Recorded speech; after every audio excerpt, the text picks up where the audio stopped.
사실 비탈릭이 이렇게 리스크를 지적해주는 데는 그만한 이유가 있어요. 오늘은 이더리움 창시자인 비탈릭 부테린이 말하는 월드코인의 리스크에 대해서 알아보겠습니다. 사실 비탈릭 부테린이 월드코인이 걱정된다고 직접적으로 말하진 않았는데요. 비탈릭 부테린의 블로그 글을 읽어가며 팩트체크를 하는 시간을 가져보겠습니다. 비탈릭은 가장 먼저 떠오르는 4가지 주요 위험성을 언급했습니다. 개인정보 보호, 접근성, 중앙 집중화, 보안 이렇게 4개죠. 4가지 위험성은 모두 홍채 등록과 홍채 등록을 해주는 오브에 대한 위험성입니다. 사실 홍채 등록은 거의 최초로 도입되는 서비스이기 때문에 레퍼런스도 없습니다. 많은 우려와 걱정은 당연하다고 생각합니다. 그럼 각각의 위험성을 자세하게 한번 살펴보시죠. 먼저 개인정보 보호입니다.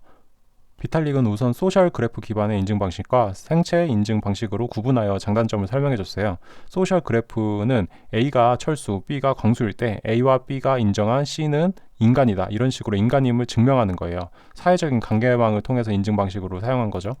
반면 생체 인증은 인간의 신체적 특징을 바탕으로 검증하는 거죠. 보편적으로 지문 등이 있는 거죠.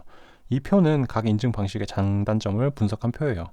특수한 생체 인증 기기가 오브를 뜻하고요. 비탈릭은 사실 오브라는 기계가 개인정보 보호 측면에서 우수하다고 평가해요. 하지만 오브 자체가 더 큰 집중화를 불러올 수 있다고 지적했어요.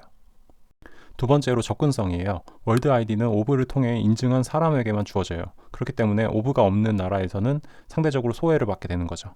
현재 오브는 전 세계적으로 20개국에 설치되어 있어요. 다행히 우리나라는 거기에 포함되어 있고요. 또한 월드웹은 핸드폰이 있어야죠. 핸드폰은 전 세계적으로 67%만 보유하고 있어요. 나머지 33%는 소외되는 거예요. 세 번째로 중앙 집중화예요. 비탈릭이 가장 걱정하는 부분이죠. 현재 오브는 툴스 포 휴머니티라는 월드코인 운영사가 단독으로 제작하고 있어요. 물론 오브의 소스 코드는 공개되어 있고 실제 깃허브에서 하드웨어 사양까지 확인할 수 있죠. 하지만 4년까지는 툴스 포 휴머니티가 라이선스를 보유하고 있지만 4년 후에는 누구나 오브를 제작할 수 있어요. 비탈릭은 3가지 리스크 시나리오를 언급했어요. 하나의 오브 제조업체가 지배하게 되어서 중앙화되는 경우, 하나의 오브 제조업체가 악의를 품을 경우 시스템 붕괴로 이어질 수 있는 경우, 그리고 정부의 오브 제한, 이렇게 3개죠.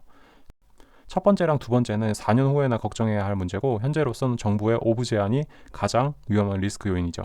실제로 인도와 브라질, 프랑스에선 사용 중지가 된 바 있죠. 네 번째로 보안 이슈예요. 보안 역시 4가지 시나리오를 언급했는데요. 3D 프린터로 홍채로 만들 경우, 월드 아이디를 판매할 가능성, 개인 핸드폰의 해킹, 악의적인 정부가 월드 아이디를 도용하는 경우. 현재도 중국에서 월드 아이디를 사고 판다는 기사를 본 적이 있는데요. 이런 문제점은 계속 보완을 해 나가야 될 것 같네요. 사실 비탈릭이 이렇게 리스크를 지적해주는 데는 그만한 이유가 있어요. 이더리움이 해킹당한 사건 때문이죠. 이때 이더리움은 신뢰도에 치명적인 타격을 입었고 그 결과 현재의 이더리움과 원래의 이더리움 클래식으로 나뉘어지는 계기가 되었어요.